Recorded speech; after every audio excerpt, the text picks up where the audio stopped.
Bonjour Robert Ménard. Bonjour Arlette Laguille. Alors, Donald Trump, il rend perplexe, disons, un certain nombre de responsables de la vie politique, d'abord à commencer par ceux de son parti, le Parti républicain. Et vous, il vous ravit, Donald Trump?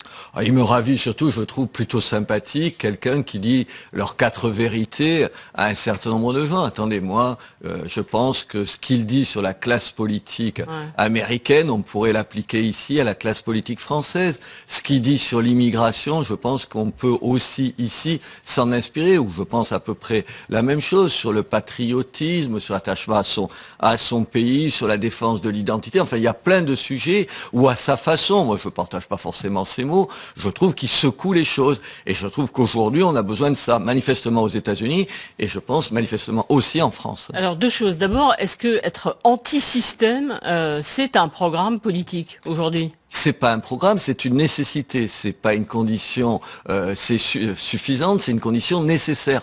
Aujourd'hui, on peut pas décider d'intervenir en politique sans faire un état des lieux. L'état des lieux, c'est que Madame Clinton, c'est exactement ce que je ne supporte plus, ce que manifestement un certain nombre d'Américains ne supportent plus. De la même façon, en France, il y a toute une vieille classe politique dont attendez, c'est pas moi qui en veux plus, c'est les Français ici. Vous les interrogez, vous le savez, tous les sondages le disent. Il le dit à sa manière, avec ces mots. Avec ces mots. Et c'est important parce que moi je le vois dans ma ville, les gens qu'est-ce qu'ils veulent? Ils veulent qu'on parle comme eux, avec les mots. Vous savez pas, avec ces mots châtrés qui disent jamais la vérité des choses. Oui, mais y compris en disant des normités, des normes bêtises, des horreurs ou des mensonges. Si on parle comme les gens, on finit par dire n'importe quoi aussi, non? Je crois pas. Je crois qu'on peut parler comme les gens et pas dire de bêtises. Moi je défends pas tout ce que dit. Dire les Mexicains sont des violeurs, c'est n'importe quoi. Bien sûr, moi je dirais pas ça. Mais dire qu'il y a trop d'immigration aux États-Unis, comme il y a trop d'immigration en France, ça me semble d'abord vrai et ensuite audible, y compris pour les immigrés, ceux qui réussissent dans ma ville comme ailleurs à rentrer dans la vie, à s'y installer, à y réussir. Eux comme moi, on trouve qu'il y en a trop. Et il y en a trop. Elle est où la ligne jaune ou rouge, Robert Ménard, entre ce qu'on peut dire pour dire les choses, les nommer, dire des vérités, et en même temps ne pas déborder, ne pas tenir des propos extrêmement limites, voire racistes, par exemple? C'est simple, c'est ce que je vous dis ici. Je le dirais par rapport à n'importe qui dans ma ville.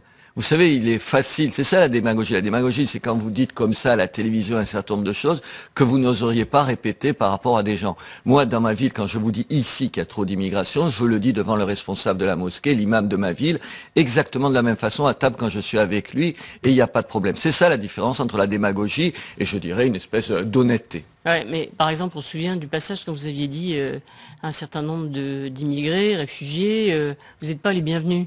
Mais parce qu'ils sont pas les bienvenus. Attendez. Alors ça, c'est pas une énormité, ça. On peut leur dire, il y a trop d'immigrés. On est désolé, mais vous dites, vous n'êtes pas les bienvenus. Madame Chabot, pourquoi je l'ai dit? Ils sont rentrés dans une dizaine d'appartements HLM de ma ville au pied de biche. C'est-à-dire, ils ont défoncé les portes pour s'y installer. Vous êtes les bienvenus quand vous faites ça? Arlette Chabot, quand on vient chez vous, on tape à la porte ou on défonce la porte? Je pense qu'on tape à la porte, vous ouvrez, vous dites, vous êtes les bienvenus. Non, quand on se comporte comme ça, on n'est pas bienvenu.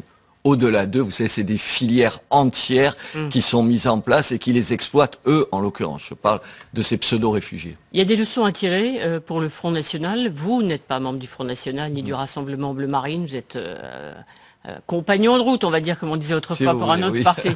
Il y a des leçons à tirer pour le FN? Sur ce qui se passe aux États-Unis? Oui, bien sûr. Bien sûr qu'il ne faut pas avoir peur, de dire ce qu'on pense. Elle le dit, mais le dire aussi en pariant sur la liberté. En pariant sur la liberté. Qu'est-ce que ça veut dire? Ça veut dire qu'aujourd'hui, dans ce pays, on crève de trop d'États. On crève de trop d'administration, de trop de règlements. Et mon principal désaccord avec le Front National, il y en a d'autres, mais le principal, c'est là-dessus. Ce pays, il a besoin de liberté. Quand j'entends un certain nombre de responsables du Front National critiquer le projet de réforme du Code du travail, attendez. Moi, quand je vois les petites PME de ma ville, ils comprennent plus rien au Code du travail. Vous avez besoin d'être énarque pour comprendre le Code du travail. Qu'on le simplifie, qu'on leur donne plus de tranquillité, plus de souplesse, mais enfin, c'est ce qu'ils demandent. Alors oui, c'est la leçon de Trump. Plus de liberté. Elle dit justement, je reviens sur la loi El Khomri, elle dit, Marine Le Pen, c'est la dérégulation du monde du travail et ça engendrera des injustices profondes. Donc là, vous n'êtes pas d'accord? Mais bien sûr que non, elles y sont les injustices aujourd'hui. Qu'est-ce qu'on veut? Maintenir autant de chômeurs? Quand vous êtes un patron aujourd'hui, un petit patron à Béziers ou ailleurs, qu'est-ce que c'est votre problème? Les carnets de commandes se remplissent. Vous avez l'obligation d'embaucher des gens. Pourquoi un certain nombre ne le font pas? Parce qu'ils se disent, après, si jamais par malheur, ils le souhaitent pas, eux, ils ont envie que ça aille bien. Je vois les commandes diminuer, il va falloir que je me sépare de la personne. Pas parce que c'est un salaud de patron, simplement parce qu'il peut plus le payer. Sauf que je le vois quand je discute avec eux, ils le font plus parce qu'ils se disent, attendez, ça. Et les prud'hommes, enfin attendez, c'est des indemnités des fois colossales pour une petite boîte. Il y en a marre de penser que le petit patron, c'est l'ennemi de l'ouvrier. Ils ont besoin l'un et l'autre que ça marche. Alors, et là, elle se trompe. Là, je retiens ce matin entre le MEDEF et Marine Le Pen. Vous préférez le MEDEF aujourd'hui? Non, attendez. Si vous me demandez ce que je pense de la loi de Madame Khomri, attendez, je trouve que c'est mieux. Ça va dans le bon sens. Ce que je regrette, c'est que à quoi on va assister maintenant, c'est-à-dire ça va être un recul. Attendez. Il faudrait dire à l'imparfait la loi, parce que j'attends de savoir ce que c'est. Mais attendez, quand ça va dans le bon sens, moi je soutiens. Enfin, si une mesure proposée par la gauche, elle va dans le sens de mon pays, je la soutiens. Enfin, sinon, voilà, on tombe, vous savez, dans cette politique politicienne insupportable, où c'est pas ce que vous dites qui compte, c'est qui vous êtes, et suivant si vous êtes de mon côté ou pas de mon côté, je juge ce que vous dites. Non, ça j'en veux pas. Je reviens sur un désaccord que vous avez aussi avec le FN, c'est à l'égard de l'Europe. Vous avez demandé à Marine Le Pen, vous avez participé au séminaire de réflexion, vous étiez invité, vous lui dites annoncer la sortie de l'Union européenne, en tout cas dans un premier temps de la zone euro, c'est une bêtise. Mais c'est une bêtise, c'est une folie, et c'est anxiogène. Les gens, ils ont peur. Ils ont peur de ça. Rappelez-vous, enfin, vous me direz que je suis toujours terre à terre, mais combien de gens ont retenu du passage du franc à l'euro qu'en gros les prix ont explosé? Vous demandez à une vieille personne, elle vous dit oui, on parle maintenant en euros, la même chose qu'on parlait en francs. C'est pas vrai, mais en même temps il y a le sentiment. Attendez, puis il y a eu une inflation, ça fait pas l'ombre d'un doute. Les gens se disent, quand j'ai 800 ou 900 euros de retraite, qu'est-ce qui va se passer si je passe de l'euro au franc? Je vais perdre 10%. Vous essayez, vous, de vivre avec 800 euros? Ni vous ni moi ne vivons avec ça. Donc ça veut dire que c'est anxiogène.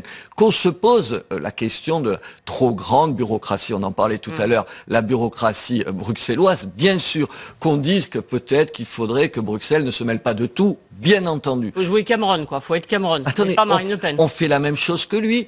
On arrive, si elle arrive au pouvoir, je négocie au mieux des intérêts de mon pays. Elle négociera mieux que les Grecs, parce que la France pèse quand même autre chose que la Grèce. On négocie, mais on ne dit pas je vais partir comme ça. D'abord, c'est pas possible.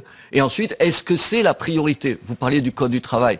Les problèmes pour le petit chef d'entreprise, là, c'est pas Bruxelles, c'est notre code du travail. Et on n'a pas eu besoin de Bruxelles pour le choisir, le code du travail. Ouais, donc, et en même temps, le FN ne changera pas. Donc, il va pas gagner l'élection. Il n'a aucune chance de progresser. Moi, je l'ai dit à Marine Le Pen. Si elle veut gagner les élections, il faut qu'elle change. Si elle ne change pas, elle perdra les élections.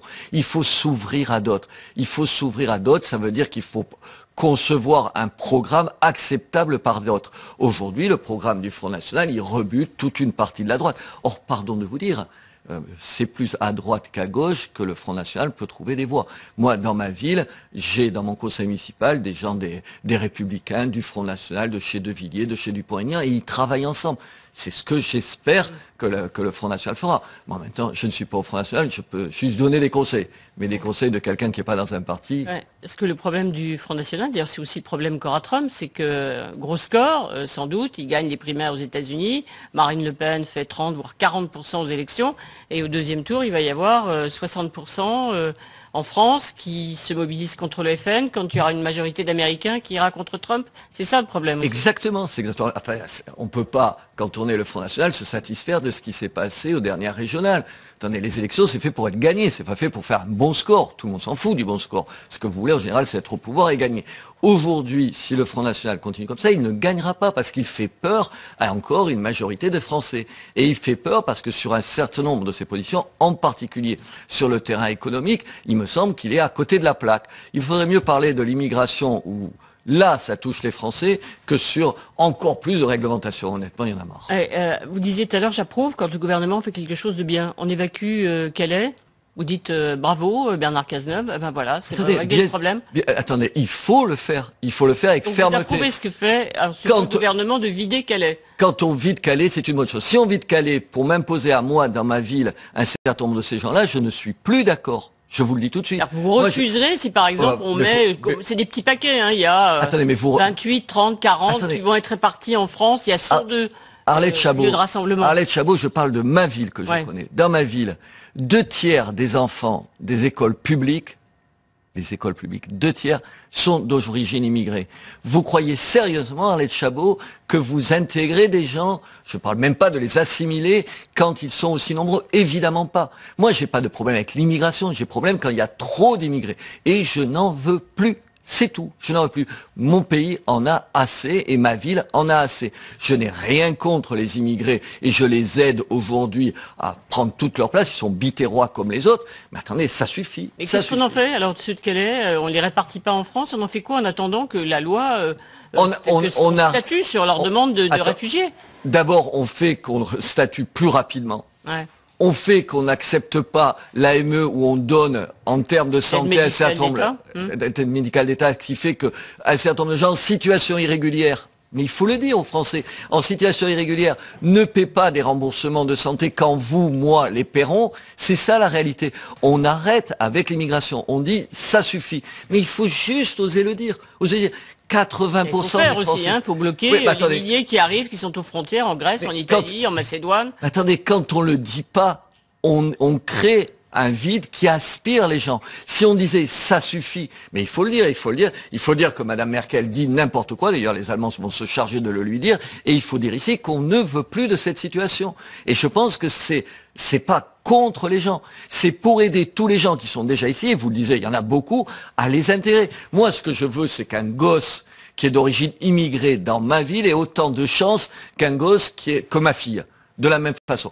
Pardon de vous dire que quand dans certaines classes, il y a 90%, vous entendez bien, 90% d'enfants issus de l'immigration, ces enfants, ils n'ont pas de chance de s'immigrer. Alors, on peut faire les faux culs et ne rien dire, ou prendre à bras le corps. Mais c'est vrai que les médias aident pas, parce que tout de suite, on vous dit, ah, vous êtes raciste ou je sais pas quoi encore.